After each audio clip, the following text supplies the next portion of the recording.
नमस्कार साथियों, स्वागत है आपका YouTube channel PS education hub में।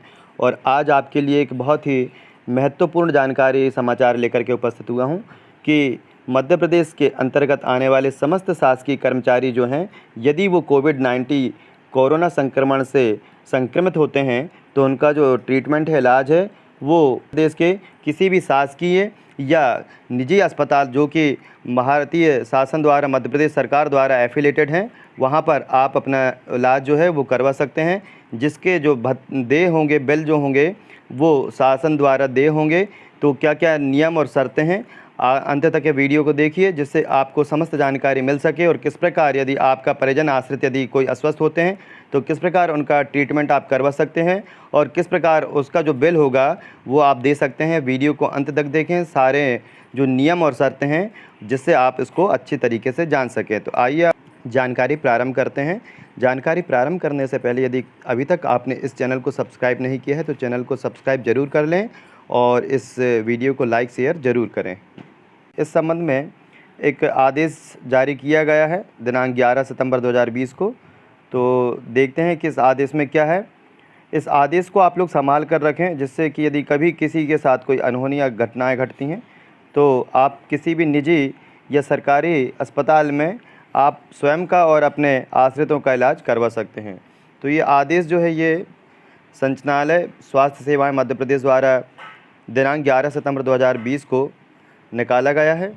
और इसका विषय है कि शासकीय कर्मचारियों एवं उनके आश्रित सदस्यों के जांच उपचार हेतु आपदा कोविड-19 महामारी संक्रमण के संबंध में उपरोक्त विषयांतर्गत लेख है कि मध्य प्रदेश शासन के शासकीय सेवक एवं उनके परिवार के आश्रित सदस्य जो आपदा कोविड-19 से संक्रमित होते हैं, मरीज इलाज हेतु मध्य प्रदेश के समस्त जिलों के, इसमें देख सकते हैं आप कि मध्य प्रदेश के समस्त ज़िले जो हैं मध्य प्रदेश के, उनमें जो शासकीय और निजी अस्पताल हैं, नर्सिंग होम एक्ट के तहत पंजीकृत की सूची भी यहाँ पर दी जाएगी।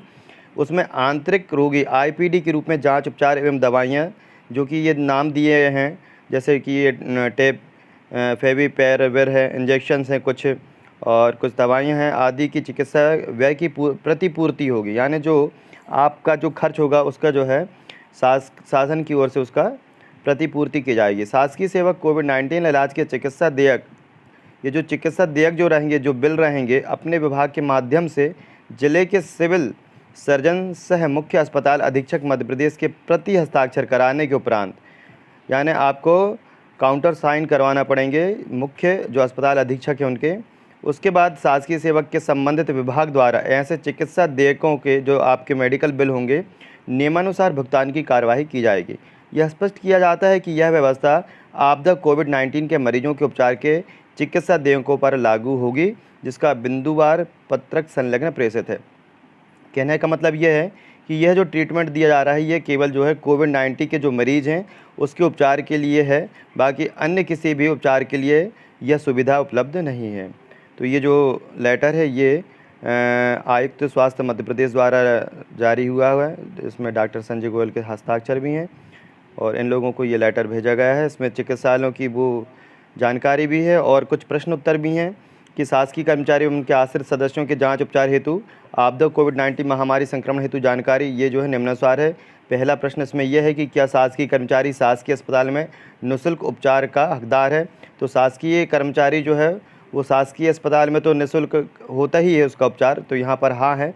और इसका जो प्रावधान है ये मध्य प्रदेश सिविल सेवा चिकित्सा परिचर्या नियम 1958 के नियम 4(1) में प्रावधान है कि शासकीय कर्मचारी शासकीय चिकित्सालय में निःशुल्क उपचार का हकदार होगा। जैसे कि प्रदेश के सभी शासकीय चिकित्सालय, प्रदेश के सभी शासकीय मेडिकल कॉलेज, प्रदेश के जो भारत शासन द्वारा संचालित एम्स वगैरह हैं, जैसे कि भोपाल में जो एम्स है BHMRC भोपाल, ये कुछ जो शासकीय मेडिकल कॉलेज हैं और अस्पताल हैं, इसकी जानकारी। फिर दूसरा क्या है कि राज्य के अंदर मान्यता प्राप्त चिकित्सालय की सूची क्या विभाग की वेबसाइट पर अपलोड है। तो ये भी उत्तर इसका हाँ है कि वर्तमान में 101 निजी संस्थाओं को मान्यता प्राप्त है जो कि सूची विभाग की वेबसाइट, ये आप जाकर के सूची देख सकते हैं कि जो कौन से चिकित्सालय हैं, निजी संस्थाएं हैं जहां पर आप अपना इलाज करवा सकते हैं। आप यहां www.health.mp.government.in साइट पर जाकर के आप वो हॉस्पिटलों को चेक कर सकते हैं। तीसरा प्रश्न आपके मन में आ सकता है कि राज्य के अंदर शासकीय चिकित्सालय में शासकीय सेवक एवं उनके सदस्यों के उपचार हेतु रेफरल की आवश्यकता होगी। यदि शासकीय चिकित्सालय में शासकीय सेवक या उनके कोई आश्रित सदस्य हैं, उनका उपचार है, तो क्या उन्हें अन्य अस्पतालों में रेफरल किया जा सकेगा? इसका उत्तर है नहीं।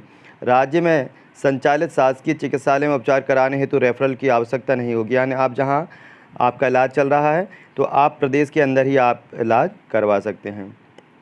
फिर प्रदेश के सभी शासकीय चिकित्सालय यहाँ आप जा सकते हैं जहाँ प्रदेश के सभी शासकीय मेडिकल कॉलेज और प्रदेश में भारत शासन द्वारा संचालित एम्स। फिर इसके बाद आपके मन में प्रश्न आ सकता है कि राज्य के अंदर शासकीय चिकित्सालय में शासकीय सेवक एवं उनके सदस्यों के उपचार हेतु अनुमति की आवश्यकता होगी।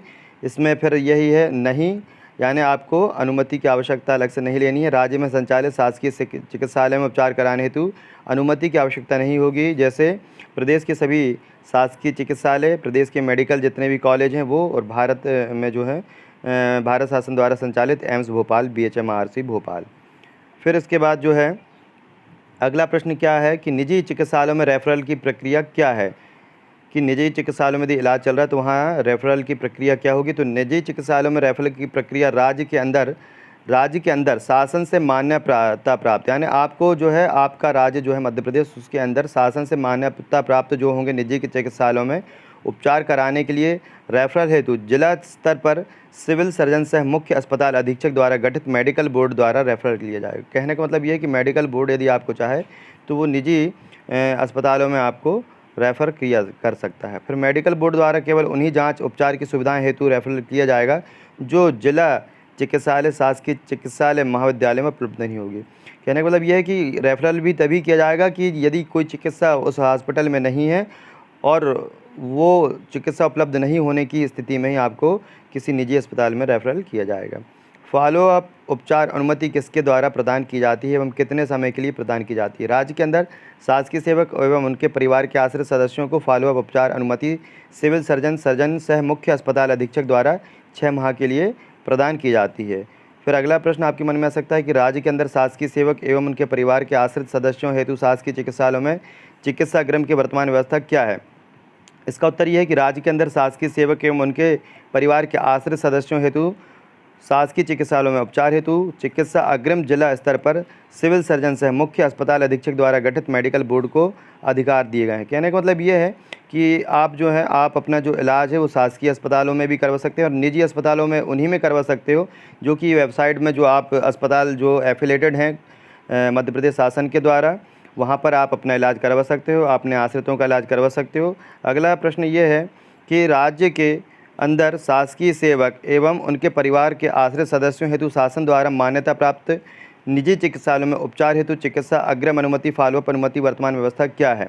वर्तमान की व्यवस्था के बारे में प्रश्न है कि राज्य के अंदर शासकीय सेवक एवं उनके परिवार के आश्रित सदस्यों हेतु मान्यता प्राप्त निजी चिकित्सालयों में उपचार हेतु जिला स्तर पर सिविल सर्जन सह मुख्य अस्पताल अधीक्षक द्वारा गठित मेडिकल बोर्ड को अधिकार दिए गए हैं। मेडिकल बोर्ड द्वारा केवल उन्हीं जांच उपचार की सुविधाएं हेतु निजी चिकित्सालयों में रेफरल किया जाएगा जो शासकीय जिला चिकित्सालय, शासकीय चिकित्सालय, महाविद्यालय में जांच उपचार की सुविधा हेतु नहीं है। कुल मिला के ये है कि आप सरकारी हॉस्पिटल में आप अपना ट्रीटमेंट करवा सकते हैं और यदि यहाँ कोई सुविधा उपलब्ध नहीं है तो आप किसी निजी अस्पताल में रेफरल करवा सकते हैं और उसका जो भी बिल होगा वो आपको जो आपका अस्पताल होगा वहाँ पर काउंटर साइन करवा के आप और वो बिल आप अपने विभाग के द्वारा दे सकते हैं। अगला प्रश्न ये है कि निजी चिकित्सालयों द्वारा शासकीय सेवकों एवं उनके परिवार के आश्रित सदस्यों की मान्यता की प्रक्रिया। तो ये मान्यता की प्रक्रिया क्या है कि निजी चिकित्सालयों को शासकीय मान्यता हेतु आवेदन मुख्य चिकित्सा एवं स्वास्थ्य अधिकारी को प्रेषित करना होगा। यहाँ पर ये समझने वाली बात है कि निजी चिकित्सालयों को शासकीय मान्यता हेतु आवेदन मुख्य चिकित्सा एवं स्वास्थ्य अधिकारी को प्रेषित करना होगा। ये आपके काम की बात नहीं है। जो निजी चिकित्सालय हैं जो चाहते हैं कि यदि उनके यहाँ यदि किसी का ट्रीटमेंट हो रहा है गवर्नमेंट एम्प्लॉय का, तो वो अपने अस्पताल को मुख्य चिकित्सा एवं स्वास्थ्य अधिकारी को अपना आवेदन दे सकते हैं और अपने हॉस्पिटल को एफिलेटेड करवा सकते हैं। फिर राज्य के अंदर शासकीय सेवक एवं उनके परिवार के आश्रित सदस्यों के आकस्मिक उपचार हेतु क्या व्यवस्था है। राज्य के अंदर शासकीय सेवक उनके परिवार के आश्रित सदस्यों को आकस्मिक स्थिति में उपचार के लिए मान्यता प्राप्त संस्थाओं एवं गैर मान्यता प्राप्त संस्थाओं में उपचार करा सकते हैं। इस हेतु उपचार उपरांत उन्हें कार्योत्तर स्वीकृति प्राप्त करनी होगी। इस विषय में मध्य प्रदेश शासन लोक स्वास्थ्य एवं परिवार कल्याण विभाग परिपत्र क्रमांक F92/2006/17 मेडिकल 3 भोपाल दिनांक 20/2/2006 द्वारा शासन एवं कर्मचारियों एवं उनके आश्रित सदस्यों को राज्य के अंदर गठित प्राइवेट निजी चिकित्सालय संस्थाओं में चिकित्सा प्रतिपूर्ति की स्वीकृति हेतु संभागीय स्तर पर एक समिति का गठन किया गया है, जो निजी संस्थाओं में उपचार उपरांत कार्योत्तर स्वीकृति प्रदान करते हैं। इस प्रकार के कुछ और भी प्रश्न हैं और ये प्रश्न आप ये जो है आदेश इसमें देख सकते हैं। विशेष बात यही है कि आप अपना इलाज जो है वो किसी भी शासकीय या निजी संस्था में करवा सकते हैं। ये एक महत्वपूर्ण प्रश्न ये भी हो सकता है कि क्या मध्य प्रदेश शासन के शासकीय सेवक एवं उनके परिवार के आश्रित सदस्य वर्तमान कोविड-19 संक्रमण इलाज हेतु मध्य प्रदेश के समस्त जिलों के अशासकीय निजी चिकित्सालय नर्सिंग होम एक्ट के तहत पंजीकृत निजी चिकित्सालय में आंतरिक रोगी IPD के रूप में जांच उपचार एवं दवाइयाँ जैसे कि जो टैबलेट है, फेविपिराविर है और इंजेक्शन है जो रेमडेसिविर आदि के चिकित्सा व्यय की प्रतिपूर्ति होगी। तो हाँ, ये जो आपके जो भी जो इंजेक्शन हैं, टैबलेट वगैरह हैं, इनकी जो प्रतिपूर्ति होगी मध्य प्रदेश शासन के शासकीय सेवक एवं उनके परिवार के आश्रित सदस्य जो आपदा कोविड-19 से संक्रमित होते हैं, मरीज इलाज हेतु मध्य प्रदेश के समस्त जिलों के अशासकीय निजी चिकित्सालय नर्सिंग होम एक्ट के तहत पंजीकृत जो निजी चिकित्सालय होंगे वहाँ पर आंतरिक रोगी जो IPD के रूप में जाँच उपचार के लिए दवाइयाँ जो भी हैं वो दी जाएंगी और इसकी जो व्यय प्रतिपूर्ति होगी वो शासकीय सेवक कोविड-19 के इलाज के चिकित्सा देयक अपने विभाग के माध्यम से जिले के सिविल सर्जन सह मुख्य अस्पताल अधीक्षक मध्य प्रदेश के प्रति हस्ताक्षर कराने के उपरांत शासकीय सेवकों के संबंध में विभाग द्वारा ऐसे चिकित्सा देयकों में निम्नानुसार भुगतान की कार्यवाही की जाएगी। यह स्पष्ट किया जाता है कि यह व्यवस्था आपदा कोविड-19 के मरीजों के उपचार के चिकित्सकों पर लागू होगी। यानी कहने का मतलब केवल ये कोरोना संक्रमण के लिए है, अन्य बाकी किसी भी बीमारी के लिए सुविधा उपलब्ध नहीं है। वीडियो पसंद आया हो तो लाइक शेयर ज़रूर करें और शिक्षा और कर्मचारियों से जुड़ी हुई जानकारियों के लिए इस चैनल को सब्सक्राइब करें, जिससे कि समस्त जानकारी आपको सही समय पर सही उपलब्ध हो सकें। धन्यवाद।